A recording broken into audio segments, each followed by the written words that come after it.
MLA ఏమంటుందో తెలుసా అక్క? రాముని అక్షింతలు వచ్చినాయా అందరికి? వచ్చినాయా? రాముని అక్షింతలు కాబట్టి అవి రేషన్ బియ్యం అట. మీరు గుడికి పోతాం అక్క, గుడికి పోతే అయ్యగారు అక్షింతలు ఇస్తాడు. అక్షింతలు ఏమన్నాడా? ఇవి రేషన్ బియ్యమా బాస్మతి బియ్యమా అసలు? ఈయనకు ఏం మాట్లాడుతుంది? 24 గంటలు ఈయన కేసీఆర్ కొడుకు 24 గంటల్లో తిట్టుడే, నన్ను తిట్టుడే. సాపించి మొత్తం కొట్టు నన్ను తింటారు. ఏమి నన్ను తింటారు? ఈయన ఇద్దరు దోస్తులు ఇద్దరు. అక్షింతలు అంటే రేషన్ బియ్యం అంటే నేను అన్న మరి రేషన్ బియ్యంలా అక్షింతలే ఇవి రేషన్ బియ్యమా లేకుంటే బాస్మతి బియ్యమా లేకుంటే జేసీల బియ్యమా అంటే ఈయన ఉంటుంది తెలుసా? ఆ రాముడు గాడే పుట్టిన గ్యారెంటీ ఏంది అట అంటాడు. నేనన్నా పుట్టకపోయినా అందుకే మనం ఉట్టబోతుంది గ్యారెంటీ. రాముడు గాడే పుట్టిన గ్యారెంటీ ఏంటి అంటే నేనన్నా మీ అమ్మకు నువ్వు పుట్టమని గ్యారెంటీ ఏంటి అని నేనన్నా. అవునా కదా? ఎవరు చెప్పిండ్రు? అక్కడ నర్సమ్మ ఏం చేస్తుందక్క? అమ్మ డెలివరీ కాగానే ఆ నర్సమ్మ వచ్చి అక్క అమ్మ నీకు బాబు పుట్టింది అంటారు. అమ్మ నీకు బాబు పుట్టిండు అంటారు. ఎవరు ఆధారం? నర్సమ్మ ఆధారం. నా రాముకి చరిత్రనే ఆధారమే. అయ్యా అందాల రాముడు, ఆదర్శ రాముడు, అందరి రాముడు, అయోధ్య రాముడు. వీళ్ళు అనుమానాలు పుట్టినక్కడ వీళ్ళు పుట్టారు. అనుమానంతో పుట్టిరు వాళ్ళు. అనుమానంతో పుట్టిరు కాబట్టి 60 సంవత్సరాలు దేశాన్ని పాలించి దేశాన్ని అధోగతం పాలు చేసి ఇవాళ మళ్ళా గీటికి వచ్చింది కాదు. బండి సంజయ్ గారు ఏ తల్లి అయినా 9 మాసాలు మోస్తే ఒక బిడ్డను కంటది. అటువంటి తల్లిని అవమానపరిచే విధంగా మాట్లాడు. నా తల్లి కావచ్చు, నీ తల్లి కావచ్చు, ఏ తల్లి అయినా.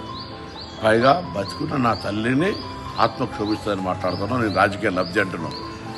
ఆ వీడియో చూస్తే మీ తల్లిని స్పష్టంగా చెప్పిన తర్వాత కూడా నేను ప్రశాంతంగా ఇది మంచిది కాదు అని చెప్తే కూడా మళ్ళీ హుస్నాబాద్ చౌరస్తాలో నా తల్లి ఆత్మక్షోభిస్తుందని మాట్లాడతావా? నేను తెలంగాణ ప్రజలను కోరుతున్నా, భారతీయ జనతా పార్టీ నాయకత్వాన్ని కోరుతా ఉన్నా. తల్లి మీద ఇటువంటి మాట మాట్లాడిన పార్టీ నాయకులు ఏం మాట్లాడతారు? ఇలా నా తల్లి కాదా? ఇలా ఈ విధంగా 9 మాసాలు మోసి కంటే నా తల్లిని అవమానపరుస్తావా? నా బతుకున్న తల్లిని నువ్వు ఇలా ఈ విధంగా మాట్లాడే పరిస్థితి ఉంటే ఇది ఏం రాజకీయాలకు తల్లిని తీసుకొస్తారా? వాళ్ళకి ఎవరైనా సంబంధం ఉందా ఈ రాజకీయాల్లో? నేను అడిగిన హుస్నాబాద్ నియోజకవర్గం ఏ అభివృద్ధి చేసినావు? తెలంగాణ బిడ్డగా ఈ తెలంగాణకి ఏం జరిగింది? 5 సంవత్సరాలు ఎంపీగా ఏం చేసినావు అని అడిగితే నా తల్లి గురించి మాట్లాడతాను. నేను ఇయ్యాల చెప్తున్నా, మళ్ళా రాముని జన్మ గురించి మాట్లాడుంటే నేను సజీవ దహనానికి సిద్ధం. రాముని ఆరాధిస్తున్న వ్యక్తి చెప్పి రాముని రాజకీయాలకు తెస్తావు, రాముని అనవసరంగా వాడుకుంటారు. నేను అక్షంతల గురించి మాట్లాడితే పత్రికలు రాయకపోతుండేనా? నా మీద మీరు పత్రిక అనవసరమైన మాటలు మాట్లాడతారు. ఇంత చౌకబారు, ఇంత చిల్లర. నేను ఇవాళ వెజిటేరియన్, భక్తుని, హిందువును. రా, పొద్దున్న లేస్తే మాంసం లేని బతుకో, మందు లేని బతుకో. నేను మందు దాగా నాన్ వెజిటేరియన్ తినా. This is Ponnam Prabhakar. తల్లి అంటే ఇవాళ కూడా నా తల్లి నన్ను రోజు ఆశీర్వదించి ఎక్కడున్నా రోజుకు 4 సార్లు మాట్లాడుతుంది, బిడ్డ తిన్నావా అని. దట్ ఈస్ తల్లి. నువ్వే నా తల్లిని అవమానపడతావా? నా తల్లిని అవమానపడతావు బిడ్డ? చెప్తా ఇలా నన్ను అడుగుతున్నావు. నేను ఎంపీ ఓడిపోతే, ఎంపీ గెలిస్తే నువ్వు మంత్రి రాజీనామా చేస్తావు.